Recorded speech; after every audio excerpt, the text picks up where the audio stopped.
mà chuyện đâu giản đơn thế này. Có phải anh đang trêu đùa em đấy không? Thà thính khiến bao nhiêu cô cùng rung động. Chỉ muốn em say anh vậy thôi đúng không?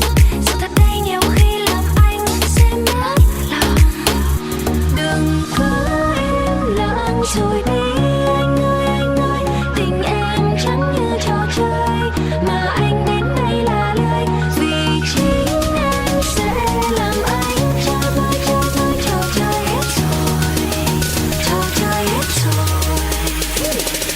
Thế đi sao tương tư giờ thành cái yêu tương tư, ngược lại, ngược lại. Thế đi sao tương tư giờ thành cái yêu tương tư, ngược lại, ngược lại. Em lúc nào cũng kêu sợ, yeah. Y như lời người ta nói không sai, nhan sắc là drama. Đừng quên em để người soi mói nhìn cả đôi mi cong.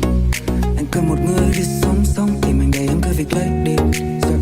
Ngoài em anh không còn thấy gì hay vì em vẫn luôn khoe sắc huyền bí như một đoạn quên. Tiếp cận được em cả một quá trên. Nó em ơi đừng tự khóa men.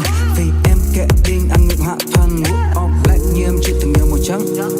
Cà phê của anh cũng thường là đen và nâu. Nếu tim của anh là mục tiêu thì em đừng bắn. Đọc vào anh làm gì không dễ để quên được đâu. Nói anh nghe nào, yeah. Có phải anh đang trêu đùa em đấy không? Thà thính khiến bao nhiêu cô cùng rung động.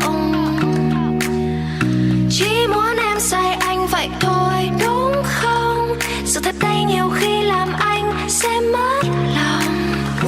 Đừng cứ im lặng rồi đi anh ơi, tình em chẳng như trò chơi mà anh đến đây là lười.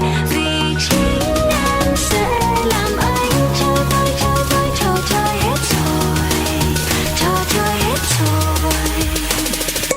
Thế đi sao tương tư giờ thành cái yêu tương tư, ngược lại, ngược lại. Thế đi sao tương tư giờ thành cái yêu tương tư, ngược lại, ngược lại.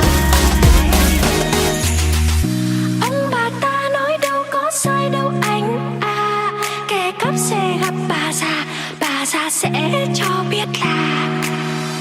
Ông bà ta nói đâu có sai đâu anh à, đời anh đi gieo tương tư rồi anh thấy là. Thế đi gieo tương tư giờ thành thế đi ôm tương tư, ngược lại, ngược lại. Môi để cho anh mơ, straight up không vắn thơ. Em là vực gió, anh đã rơi lúc nào thì chẳng nhớ. Tin đi anh không yêu, dù đã dặn mình không thương không yêu. Giờ này anh là người ôm tương tư, tại vì anh hay do em hơi. Giờ này anh là Thế đi gieo tương tư giờ thành thế đi ôm tương tư, ngược lại, ngược lại.